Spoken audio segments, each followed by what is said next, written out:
Instead of the path of least resistance, I started choosing the path of most resistance to prepare myself for the journey that was coming my way. And you realize through hard work, you can outwork anybody. No matter how badass they are. It starts with yourself, man. You gotta start diving into those things that you are afraid of. You don't gain confidence by going to a spot that makes you feel good. It's gonna be a false reality.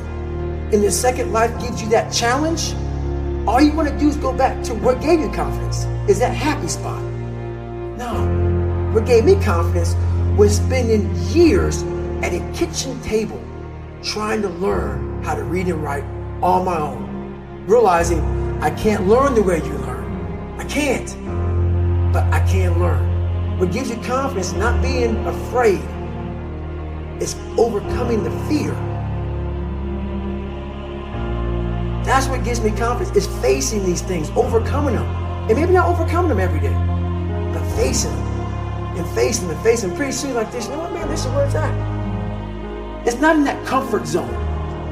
It's in the discomfort zone is where my confidence is getting built. That's where it's getting built. Happiness, peace, enlightenment, it's all up here, man. It's all up here. It's all up here. You just gotta be willing to go and face it. And that's the hard part.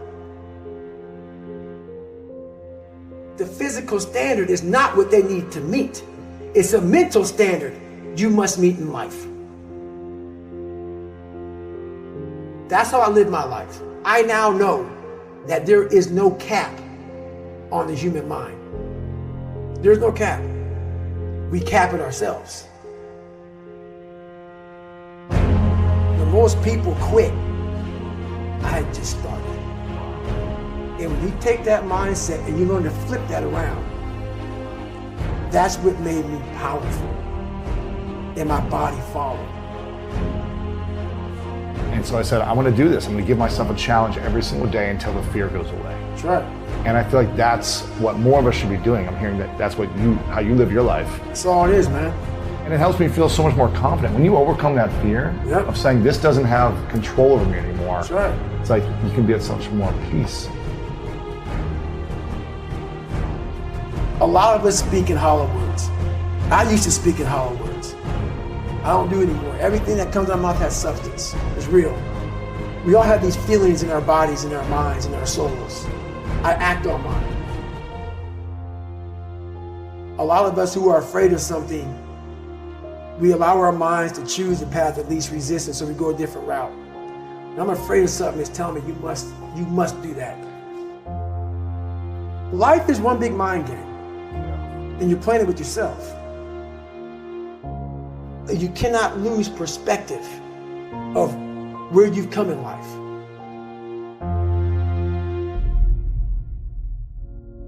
I'm trying to give people a different thought process of life, where failure, hell, disappointment, discomfort is a great learning tool. And many people don't understand that, but it's these few moments in life that you have. Like for me, I always talk about it. Rocky 1, round 14. That 1 2-minute and 13-second clip of Rocky getting up when Apollo knocked him down. That one clip, when I was going through a very bad time in my life, I saw what I wanted to be. And it wasn't a guy that won. It wasn't a guy that won everything he did. It was a guy that kept getting up after being knocked down. So I realized if that 2 minutes and 13 seconds changed my life, that's all it was. I saw something that I needed to be in the world I was living in. Maybe my story will give someone the 2 minutes and 13 seconds they need to change their life. Everybody's got a story. We don't share it on social media. We share our nice life on social media. We all have a dungeon. I'm just willing to talk about mine. Mental toughness isn't something that you sample. It's something that you live in every day.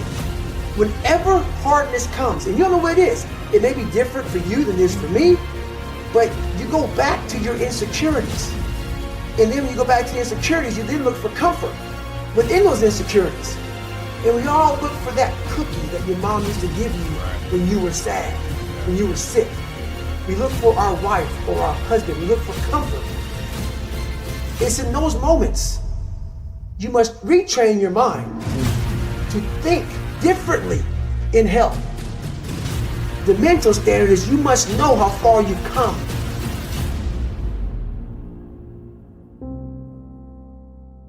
I walk in a room now and I know the hours and years and decades I put into David Goggins. That's something, it's not on the wall. It's not a trophy on the wall. It's not a medal around your neck. I don't care how you perceive David Goggins, because through my journey, I figured out the one piece I was missing.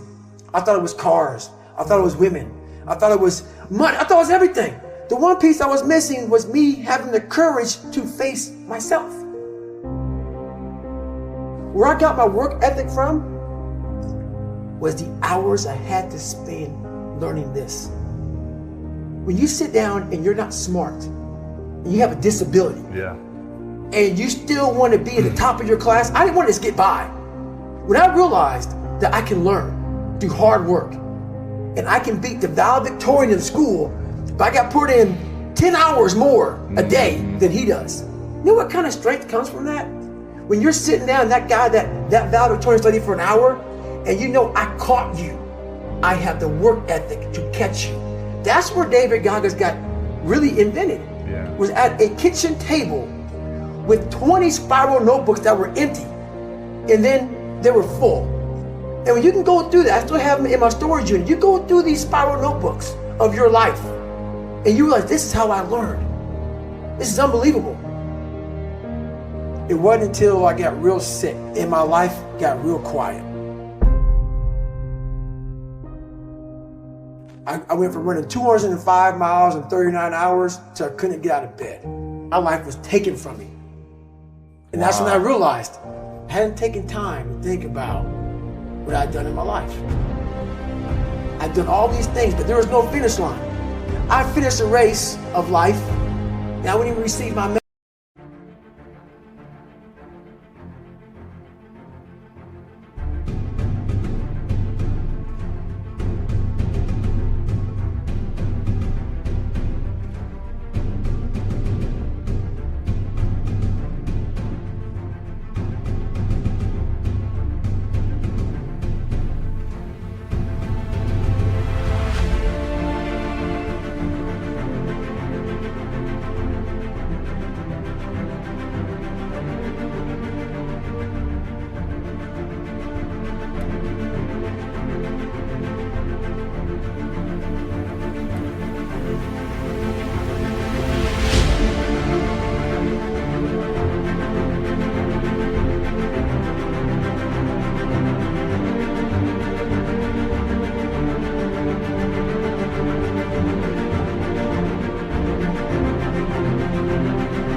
I go on.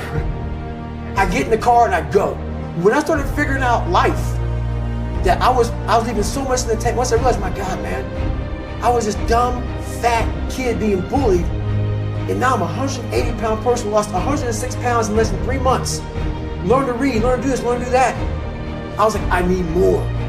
I was fueling my mind with everything. And I never took time to say, my God, you came from this hell, and you're here. I had come 8,000 miles from where I started. But if you never know that, you're still in the $7 a month place. So it's that quiet place. It's that place by yourself. It's those hours and years and decades by yourself in the grip of life. When life has you by the throat and choking you out, and you're sitting there calm because you're trying to figure it out. You're not panicking. You're not quitting. You're not throwing in the towel. You're saying there's a way around this.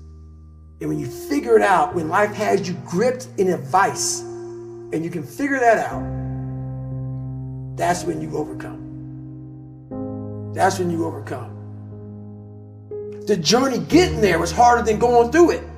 Yeah. You know? So that's the whole thing about life, man. It's that journey that makes you who you are.